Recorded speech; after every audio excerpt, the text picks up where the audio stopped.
लोग देखताऊँ खे आखिँदा मेरे काबुध करूछु पाउन कि लोग देखताऊँ खे आखिँदा मेरे काबुध करूछु पाउन कि। मैं जुबिन नौटियाल जी की बड़ी फ़ैन हूँ और अपने ही क्षेत्र के हैं, बिल्कुल जौनसार बावर के हैं, तो उनको देख के हमको भी लगता है कि हम जैसे जौनसारी लोग भी बहुत कुछ कर सकते हैं। नमस्कार, आप देख रहे हैं उत्तराखंड समाचार और मैं अमिताभ। आज हमारे साथ मौजूद हैं संगीत के क्षेत्र से जुड़ी एक नन्ही कलाकार। कहने के लिए नन्ही है, लेकिन उसकी कलाकारी सच में एक उस्तादों जैसी है। बहुत ही कम समय में बहुत अच्छा नाम कमाया। हाल ही में इनका एक गाना रिलीज हुआ है, लगभग 1 महीने का समय हुआ है और लगभग 2 लाख लोग वो गाना देख चुके हैं और कई हज़ारों लोग उस गाने पर रील्स बना चुके हैं। कई सारी बातें करेंगे हम नन्ही कलाकार सानवी तोमर से। तो बात करते हैं सीधा सानवी तोमर से। स्वागत है सानवी आपका उत्तराखंड समाचार में। जी, सबसे पहले तो सभी दर्शकों को नमस्कार और उत्तराखंड समाचार की पूरी टीम को बहुत बड़ा थैंक यू मुझे बुलाने के लिए। सानवी, हम चाहते हैं कि बातचीत की शुरुआत जो गाना आज आपका आइडेंटिटी बन चुका है, जिस गाने को से आपकी इतनी पॉपुलैरिटी बढ़ चुकी है, हम चाहेंगे कि बातचीत की शुरुआत उस गाने से हो। जी बिल्कुल। ऐसी हुई नठी मुलाकातों की, यादों बची नठी पछताउनों की। ऐसी हुई नठी मुलाकातों की, यादों बची नठी पछताउनों की। लोग देखताऊँ खे आखिँदा मेरे काबुध करूछु पाउन कि। लोग देखताऊँ खे आखिँदा मेरे काबुध करूछु पाउन कि। सानवी, बहुत से दर्शक ऐसे हैं जो आपका गाना तो सुन चुके हैं, आपके गाने को लाइक भी कर चुके हैं, पसंद भी कर चुके हैं, लेकिन बहुत से दर्शक ऐसे हैं जो आपके बारे में अभी तक नहीं जानते। तो हम चाहते हैं कि आप अपने बारे में कुछ बताएं, अपना परिचय दें, कहाँ से हो और कब से आपने गाने की शुरुआत की। जी, मैं यहीं की रहने वाली हूँ और मैं बिल्कुल जौनसारी हूँ और इसी क्षेत्र की मूल निवासी हूँ। मैं देहरादून में रहती हूँ वैसे तो। और म्यूज़िक की शुरुआत मैंने की है लगभग 7.5 साल की उम्र से। मैं म्यूज़िक में ही हूँ, इन्वॉल्व्ड हूँ और अभी हाल ही में मेरा गाना भी रिकॉर्ड हुआ है, उसके थ्रू आप सभी लोग मेरे को जानते हैं। निछड़ा प्यार, जो कि मेरे मामा जी ने लिखा है, श्री नारायण सिंह चौहान जी ने, और उसमें अतर शाह जी के भी वोकल्स हैं। और सानवी, हमने सुना है आपकी मम्मी से जब हमारी बात हुई थी, उन्होंने बताया कि आप राधे जी की बड़ी फ़ैन हैं, यानी कि उनकी पूजा भक्ति में आप ज़्यादा ध्यान रखती हैं। क्या बात सही है? जी बिल्कुल, श्री ठाकुर जी और श्री राधा रानी जी की सेवा में ही कोशिश करती हूँ कि मैं काफ़ी टाइम दूँ। वैसे तो मैं स्टूडेंट हूँ तो मैं उतना टाइम नहीं दे पाती अनफॉर्चुनेटली, बट मैं कोशिश करती हूँ कि मैं टाइम निकालूँ, पूजा पाठ करूँ। मेरा थोड़ा इंटरेस्ट है इसमें। कब आपको लगा कि मुझे गाना चाहिए सानवी, और इस गाने की शुरुआत कैसे हुई? कौन आपके पास आया, किसने आपसे संपर्क करा कि आपको प्रोफेशन लाइन में जाना चाहिए और एक गाना रिकॉर्ड करना चाहिए? इनिशियली मेरे को वैसे मतलब गाती गुनगुनाती मैं रहती थी बचपन से, पोएम्स हो कोई भी चीज़ हो, बट हमें ये नहीं पता था कि इनिशियली मैं अच्छा गाती हूँ। मेरे एक फूफा जी हैं और घर में थोड़ा बर्थडे पार्टी टाइप की सी थी, तो उसमें वो आए थे और हम लोग बच्चे लोग अंताक्षरी खेल रहे थे। तब उन्होंने बताया पापा को कि ये बच्ची अच्छा गाती है और इसको सिखाना चाहिए। तो इस तरीके से हमको पता लगा कि हाँ, मेरे में पोटेंशियल है। सानवी, अपने गाने तो सबको पसंद है, आपने गाना गाया और जाहिर सी बात है आपको पसंद आए। इसके अलावा भी कौन सा सिंगर ऐसा है जो आपको प्रभावित करता है, जिसके गाने आपको प्रभावित करते हैं? जी, मैं जुबिन नौटियाल जी की बड़ी फ़ैन हूँ और अपने ही क्षेत्र के हैं, बिल्कुल जौनसार बावर के हैं, तो उनको देख के हमको भी लगता है कि हम जैसे जौनसारी लोग भी बहुत कुछ कर सकते हैं। हमारे ही हम जैसे ही हैं, बिल्कुल बहुत ही ज़्यादा डाउन टू अर्थ हैं, उनसे काफ़ी इंस्पिरेशन मिलती है। जो हमारा क्षेत्र है जौनसार बाबर, वहाँ पर बहुत सारी प्रतिभाएं छुपी हैं, बहुत से ऐसे कलाकार हैं। क्या लगता है आपको कि उन कलाकार को उभारने के लिए और ऐसा क्या करना चाहिए कि जैसे आपका गाना रिलीज हुआ, आप सामने आए, फ्रंट में आए, वो कलाकार जिनको एक मंच नहीं मिल पाता, उनके लिए क्या करना चाहिए? आजकल तो सबसे बढ़िया है सोशल मीडिया सबके लिए है, बिल्कुल मुफ्त में उपलब्ध प्लेटफॉर्म है, सभी लोगों के लिए ओपन है, तो आई गेस हम लोगों को प्रतिभा यहाँ पे बहुत है, बट हम लोगों को उसका पर्टिकुलरली यूज़ नहीं करना आता है। तो हम लोग अगर सोशल मीडिया के माध्यम से अगर हम अपना टैलेंट को और ज़्यादा वाइड लेवल पे ब्रॉडकास्ट करें तो हाँ, हमारे क्षेत्र में से बहुत सारे टैलेंट्स उभर के निकल सकते हैं। अभी जिस उम्र में आप हो ये एक बच्चों की पढ़ाई की उम्र होती है, एक छात्र छात्रा की उम्र होती है। ऐसे में आप कला के क्षेत्र से जुड़ी हैं और बहुत से बच्चे हमने ऐसे देखे जो कला के क्षेत्र से जुड़ते हैं, उनका पढ़ाई से ध्यान हट जाता है। आप ऐसे में पढ़ाई कैसे मैनेज कर पाती हो? टचवुड कभी आज तक दिक्कत हुई नहीं, मैं पढ़ाई में भी ठीक हूँ और मुझे पर्सनली ऐसा दिक्कत नहीं होती, क्योंकि मेरा पर्सनली मानना है कि उतने ही 24 घंटे दुनिया में सबके पास हैं। वो डिपेंड करता है आप मैनेज कैसे करते हो। टाइम निकल ही जाता है, निकालना पड़ता है, मतलब वैसे नहीं मिलता है कि हाँ टाइम पड़ा है।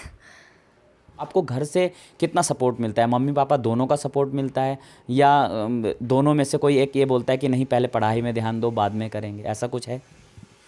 नहीं, टचवुड मेरे दोनों पेरेंट्स का बहुत सपोर्ट है हर चीज़ में। वो कभी किसी भी चीज़ के लिए कभी मना नहीं करते हैं। स्पेशली अगर बात हो कि कोई भी चीज़ सीखनी है, नो मैटर म्यूज़िक है, कोई भी चीज़ है, वो हमेशा उल्टा ही बोलते हैं कि कुछ और तुमको सीखना है, ये सीखना है, ये सीख लो। तो उनका लर्निंग की तरफ काफ़ी है अप्रोच, और इसके लिए मैं काफ़ी लकी फील करती हूँ अपने आप को। क्या आप संगीत की क्लासेस ले रही हैं या फिर घर में ही आप सीखते हैं? जी बिल्कुल, मेरी गुरुजी हैं डॉक्टर विजया गोडबोले मैम, मैं उनसे सीख रही हूँ और मेरे को काफ़ी टाइम हो गया है सीखते हुए भी, प्रॉपर म्यूज़िक क्लासेस लेते हुए। तो हाँ, म्यूजिक के क्षेत्र में आपका सपना क्या है? मतलब कहाँ तक पहुँचना चाहती हो? अब क्या करना चाहती हो म्यूजिक में आगे? म्यूज़िक में मेरा जो सपना है, पहले तो बॉलीवुड है, मतलब सबका ही होता है, कोई भी अगर इस फील्ड में हो तो सबको लगता है कि बॉलीवुड में जाना है। तो हाँ, बॉलीवुड भी है, और कहीं ना कहीं मैं हमारे क्षेत्र की, हमारे उत्तराखंड में अलग अलग तरीके की बहुत सारे टाइप्स के कल्चर हैं। तो मैं चाहती हूँ कि एक बार मैं फ्यूचर में, मतलब जो भी हमारे क्षेत्र के कल्चर है उसको भी मैं उभार के लेके आऊँ, क्योंकि बहुत सारे टैलेंट्स हैं। अभी हाल ही में अगर पता कोक स्टूडियो का एक गाना आया सोनचेड़ी करके, उसमें भी कुमाऊनी कमला देवी जी ने उसमें वोकल्स दिए हैं, और वो मतलब गाना ही कुमाऊनी उसमें है। तो उसको देख के काफ़ी अच्छा लगता है कि कोक स्टूडियो जैसे बड़े प्लेटफॉर्म ने हमारे यहाँ के फोक को अपब्रिंग किया है, और कमला देवी जी के अब वो काफ़ी ऑल ओवर इंडिया क्या वर्ल्ड वाइड फेमस हो चुकी हैं। तो हाँ, हमारे क्षेत्र में बहुत टैलेंट है।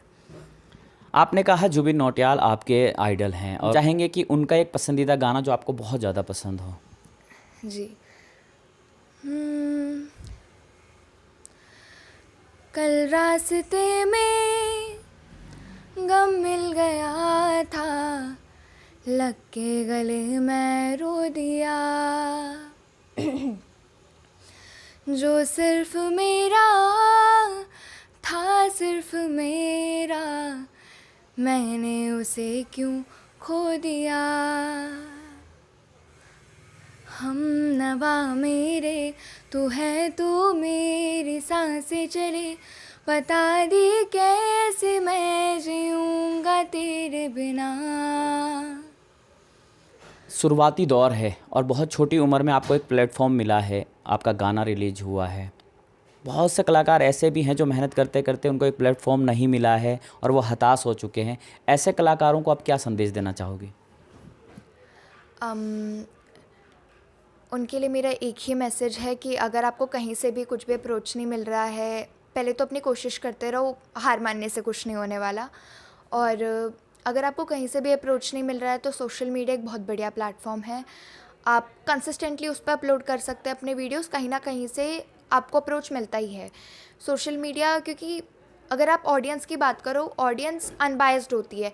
दो लोग बायस्ड हो सकते हैं, तीसरा बायस्ड हो सकता है, बट जो ओवरऑल ऑडियंस होती है वो आपके टैलेंट को देखती है।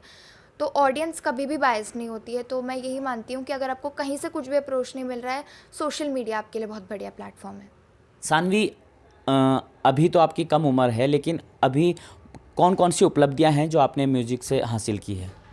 मैं काफ़ी जगहों पे परफॉर्म कर चुकी हूँ। टिहरी लेक फेस्टिवल में मुझे सेकंड प्राइज़ मिला था, और भी मैं ऑडिशंस वगैरह भी देती रहती हूँ, और काफ़ी उत्तराखंड लेवल के मैंने कॉम्पिटिशन्स भी विन किए हैं। और म्यूज़िक में मैं अभी अपना मेरे को डिग्री भी मिलने वाली है म्यूज़िक में। मेरा भी 6th ईयर चल रहा है म्यूज़िक का। मेरे को वही कंप्लीट होने के बाद मेरे को 6th ईयर की डिग्री मिल जाएगी, जो कि म्यूज़िक में बीए के बराबर होती है। तो अभी मेरी प्रॉपर पढ़ाई भी चल रही है म्यूज़िक में, और मैं काफ़ी जगहों पे परफॉर्म भी कर चुकी हूँ। जब से आपने गाना बनाया है बहुत सारी बधाइयाँ भी आपको मिली हो, कोई ऐसा आइडल या कोई ऐसी बड़ी शख्सियत जिन्होंने आपसे संपर्क किया हो, आपको अप्रिशिएट किया हो? हमारे जौनसार के बहुत सारे दिग्गज हैं, उन सभी लोगों ने, मैं बहुत छोटी हूँ उन सभी लोगों के सामने, उन्होंने फिर भी बहुत ज़्यादा सराहना की। उन सभी लोगों का बहुत ज़्यादा धन्यवाद।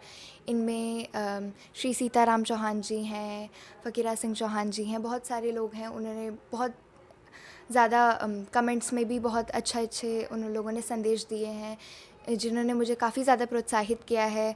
काफ़ी सारे लोगों ने मेरा गाना फ़ेसबुक में टैग किया है, और हाँ, बहुत सारे लोगों ने, ऑडियंस का बहुत सारा प्यार मिला है, जिसके लिए मैं बहुत बहुत आभारी हूँ। सानवी, हमने देखा है कि जो हमारा छोटा सा क्षेत्र है जौनसारी क्षेत्र, इसको पिछड़ा हुआ क्षेत्र कहा जाता था, और ख़ास करके जो लड़कियां हैं उनको बाहर नहीं निकाला जाता था किसी भी क्षेत्र में। लेकिन आज समय बदला है और लड़कियां बहुत ही बेहतर प्रदर्शन कर रही हैं। किसी भी क्षेत्र में ले लो, अभी जैसे आपका गाना निकला है, या इससे पहले भी स्पोर्ट्स में देख लो, अभी एक लड़की दुबई में उसका चयन हुआ है क्रिकेट के क्षेत्र में। बहुत से ऐसे बच्चे हैं जो किसी न किसी क्षेत्र में, पढ़ाई हो या फिर स्पोर्ट्स हो या फिर कला के क्षेत्र में हो, लगातार बेहतर प्रदर्शन कर रहे हैं हमारे क्षेत्र से। लेकिन क्या आपको लगता है कि अभी भी हमारे क्षेत्र में और काम करने की ज़रूरत है? जी, अब जौनसार बाबर अब की बात करें तो पिछड़ा हुआ क्षेत्र तो बिल्कुल भी नहीं रह गया है। यहाँ से बहुत सारे बच्चे निकल के आए हैं, और ख़ासकर अगर हम लड़कियों की बात करें तो हाँ, उन्होंने बिल्कुल साबित कर दिया है। लेकिन अभी भी बहुत सारे ऐसे लोग हैं, मतलब जौनसार में कोई टैलेंट की कमी नहीं है। बहुत सारे टैलेंटेड लोग हैं जिनको अभी भी मौका नहीं मिला है। तो हाँ, अभी भी बहुत सारे लोगों को मौका मिलना बाकी है, और होपफुली उनको बिल्कुल फ्यूचर में मौका मिलेगा, बिकॉज़ टैलेंट की हर जगह पे डिमांड है। आपका जो फेवरेट सॉन्ग जो आपको बहुत ज़्यादा पसंद हो और अक्सर आप उसको गुनगुनाते हो, हम चाहेंगे दर्शकों को एक बार सुनवाएं। जी, मैं कबीरदास जी का एक भजन गाना चाहूँगी। कबीरा, जब हम पैदा हुए, जग हंसे, हम रोए, ऐसी करनी कर चलो कि हम हंसे, जग रोए।